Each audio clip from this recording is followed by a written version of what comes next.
To Western eyes, the ancient Inca city of Machu Picchu, lost in the Peruvian Andes, is a wonder that defies belief. The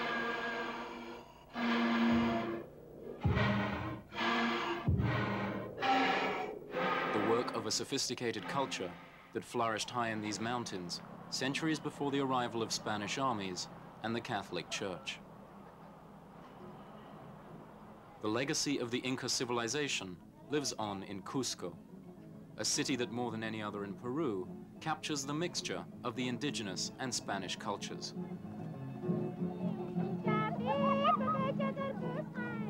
The colonial city was built on the foundations of the massive Inca structures, often with the same stones.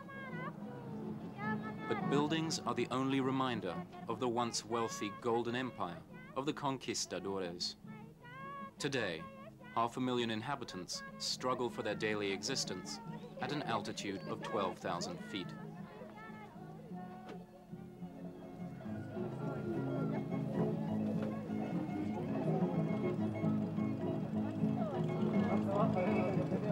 The majority of the people here are Andinos, of indigenous ancestry, and live on the meager proceeds of an age-old agricultural system.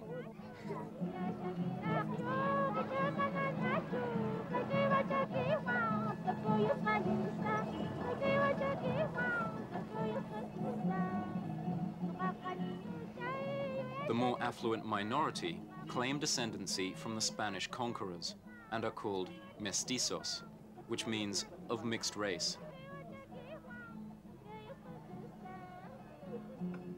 Many of the Andinos spend every day of their lives here in the market, often with all their family, hoping to sell a handful of vegetables or crafts. They sleep, feed their children, and meet their friends here in the marketplace, alongside a few outlandish products of industrial society.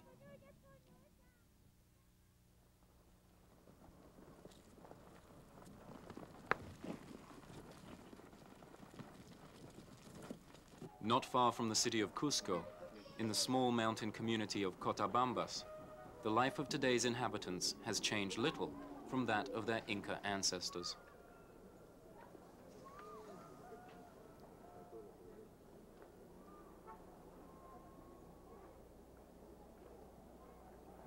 Houses still lack electricity or even running water.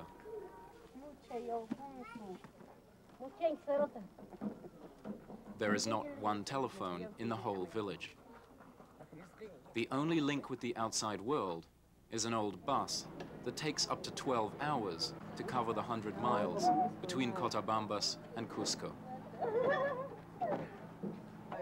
The road is hazardous and runs alongside a 12,000-foot drop.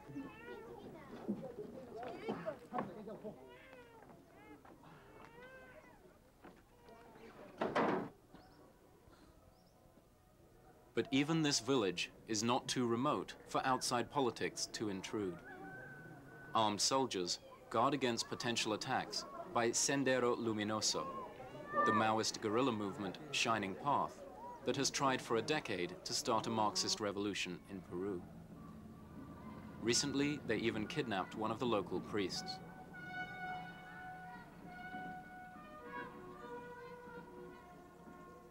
Dimas Gamarra is undoubtedly the most influential man in this village of 1,000, sole distributor of the beer that the people of Cotabambas drink. His truck brings all sorts of goods in and out of the village, but his prestige comes from something that the people here consider far more important. He is one of the few men left in Peru who can capture a condor, the sacred bird of the Incas. His knowledge of the trails that lead to the peaks where the condor lives is unrivaled. Without him, the biggest event of the year in this community, the Fiesta of the Condor God, would be impossible. For 5 years, while Dimas was away from the village, nobody could capture the sacred bird. Like their Inca ancestors, the people of Cotabambas still consider holy both the condor and the mountains where he lives, and call them Apu, which means God in Quechua language.